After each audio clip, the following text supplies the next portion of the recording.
What once felt like an absolute dream is a reality today. WWE and TNA are finally working together, and the crossovers we have got so far are just the beginning of what's to come in the future. Jordynne Grace battling for the NXT Women's title, Joe Hendry breaking social media numbers after appearing to a massive pop, and Frankie Kazarian having a great showing on NXT. This partnership between WWE and TNA is producing great television for us, the fans. Moreover, I would also go on to say that this is better than what AEW is doing right now. Don't get me wrong, AEW working with New Japan has led to 2 amazing Forbidden Door pay-per-views, but the interest has gone down drastically this year. Nothing feels exciting in AEW right now. With that being said, let's see why WWE's partnership with TNA is going to benefit both companies, right here on JR Slobberknocker. Let's get right into it.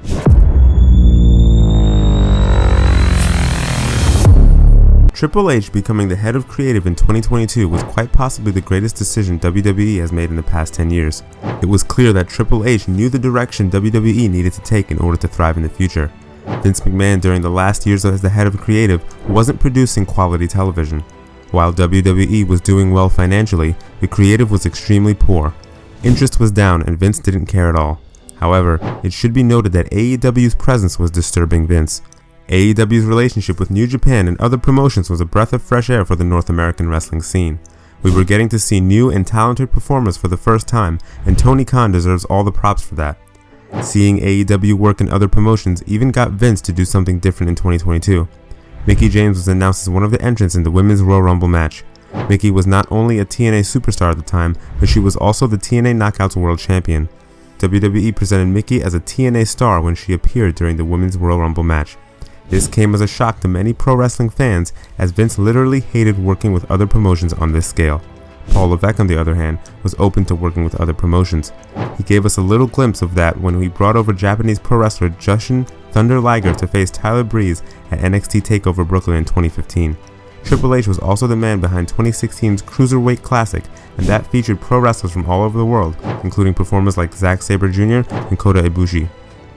Ever since Triple H got more control, he has put his relationships with other promotions into the next gear, and the future looks promising.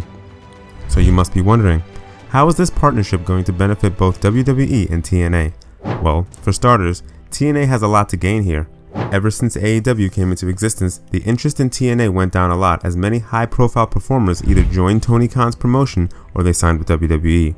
With talented TNA stars appearing on WWE programming, fans would want to see what's happening on the other side.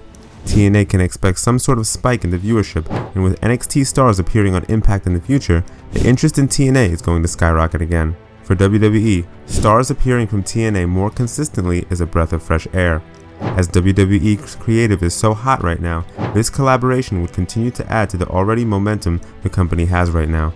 Stars who don't get much TV time could see themselves perform in TNA without having to leave WWE. More specifically, the interest in NXT has improved significantly. Having TNA Knockouts World Champion Jordynne Grace compete on a major NXT PLE was fun, and the match she had against Roxanne Perez for the NXT Women's title might be the best match on the entire Battleground PLE. Joe Hendry's appearance proved extremely beneficial for WWE, as his debut in NXT was the highest viewed tweet of the year on WWE's official X page. A TNA star did that. Let's not just stop there. Many of the wrestlers that WWE released are now working for TNA. Because of the collaboration between the 2 companies, we could very well see them again on WWE programming. We saw a little glimpse of that at Battleground when Dana Brooke returned as Ash by Elegance after being released from WWE in 2023. The return of stars like Dolph Ziggler and the Hardy Boys doesn't sound crazy at all. This partnership between WWE and TNA is quite different from what AEW is doing with other promotions. AEW's collaboration with other promotions has given the fans some amazing matches and feuds. More specifically, AEW's partnership with New Japan has introduced us to wrestlers that we love today. Many fans wouldn't have known performers like Jay White and Zack Sabre Jr. had AEW not worked with New Japan.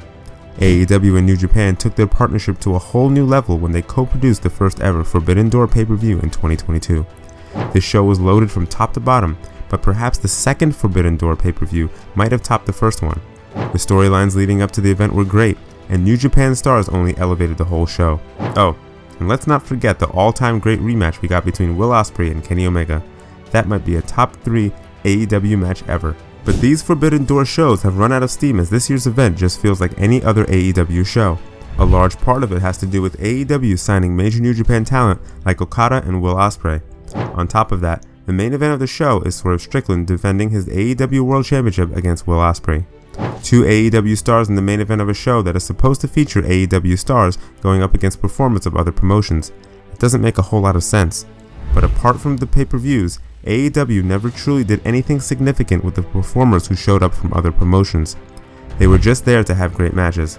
Things are different with WWE and TNA's partnership.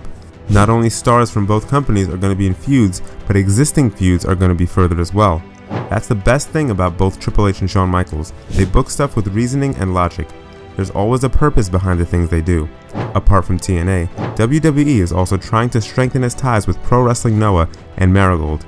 AJ Styles is set to return to Japan in July to face Marufuji at Noah Destination. Io Sky is also set to face Utami Hayashishita at Marigold Summer Destiny. Those two matches have the potential to be bangers because Styles and Io wrestled like beasts during their time in Japan.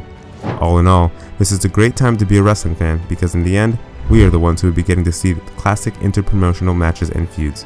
So what do you guys think about the partnership between WWE and TNA?